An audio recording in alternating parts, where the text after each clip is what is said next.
Hari ini kita akan belajar tema 3 mengenai peduli terhadap makhluk hidup. Subtema 1 tentang hewan dan tumbuhan di lingkungan rumahku.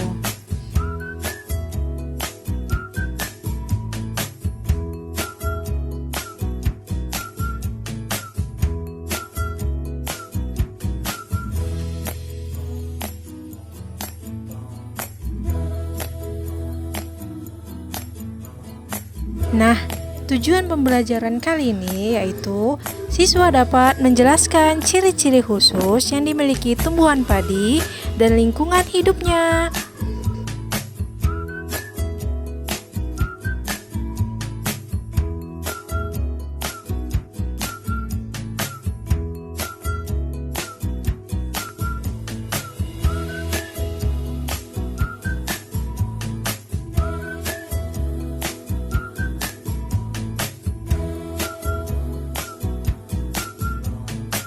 Ayo membaca. Pengertian makhluk hidup.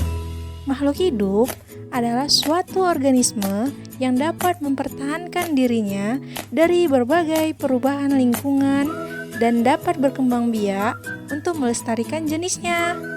Dalam dunia biologi, yang termasuk ke dalam golongan makhluk hidup adalah mikroorganisme seperti tumbuhan, hewan, dan manusia.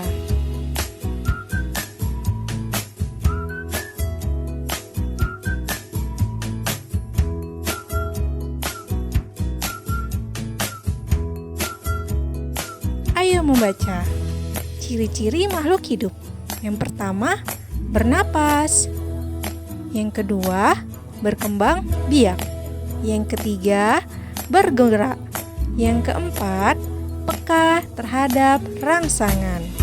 Yang kelima, mengeluarkan zat sisa metabolisme. Dan yang keenam, adaptasi serta tumbuh dan berkembang. Nah, sekarang kita masuk ke penggolongan makhluk hidup ya. Makhluk hidup itu terbagi menjadi 3. Yang pertama, manusia, yaitu kita sendiri yang tidak bisa hidup dengan sendiri, yang saling membutuhkan satu sama lain. Yang kedua, ada tumbuhan, yaitu makhluk hidup yang memiliki daun, batang, akar, sehingga mampu menghasilkan makanan sendiri dengan menggunakan klorofil untuk menjalani hidup proses fotosintesis. Yang ketiga, hewan atau binatang, yaitu makhluk yang bernyawa yang mampu bergerak dan mampu bereaksi terhadap rangsangan, tapi tidak berakal, tidak seperti manusia.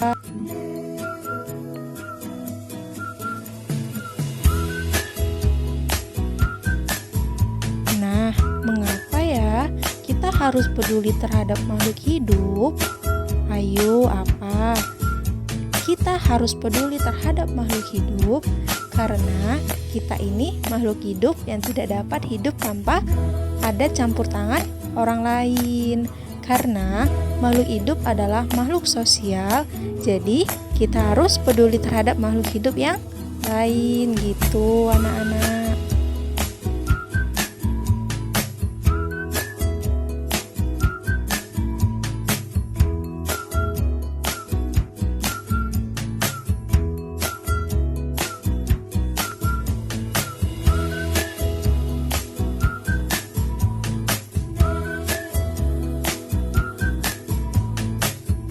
Di pembelajaran kali ini, saya mengambil contoh tumbuhan padi. Sudah tahu belum mana yang padi itu? Nah, sebagian besar masyarakat Indonesia mengonsumsi nasi sebagai makanan pokok. Apa kamu tahu bahwa nasi berasal dari beras dan beras berasal dari padi? Ayo, mari kita mengenal padi.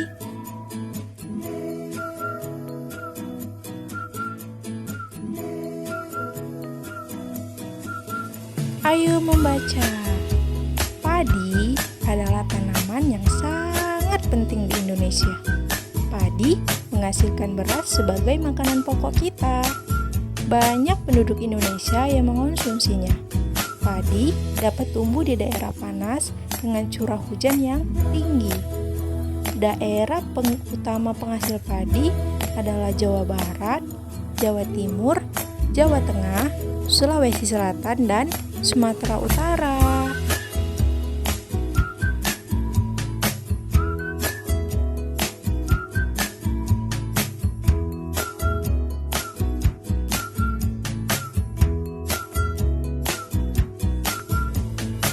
Karawang, Jawa Barat dikenal sebagai lumbung padi nasional. Pertumbuhan padi dibagi menjadi 3 tahap besar.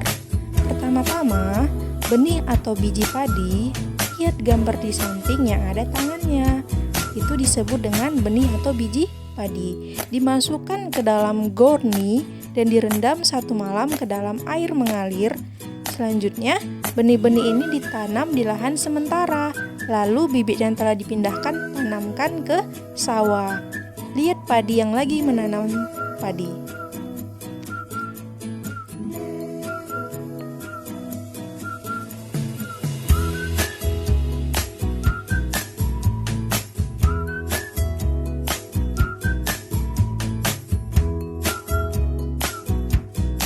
Benih atau biji tadi akan tumbuh berkecambah ke permukaan. Bakal akar dan tunas menonjol keluar. Lalu batangnya memanjang. Petani juga mengairi, memberi pestisida dan pupuk pada tanaman ini. Selanjutnya, tanaman padi berbunga hingga gabah matang. Berkembang penuh, keras dan berwarna kuning. Gabah adalah bulir padi yang terbungkus dalam sekam atau kulit padi. Gabah ini nantinya yang akan menjadi benih lagi. Lihat gambar di samping, yaitu padi yang lagi berbunga.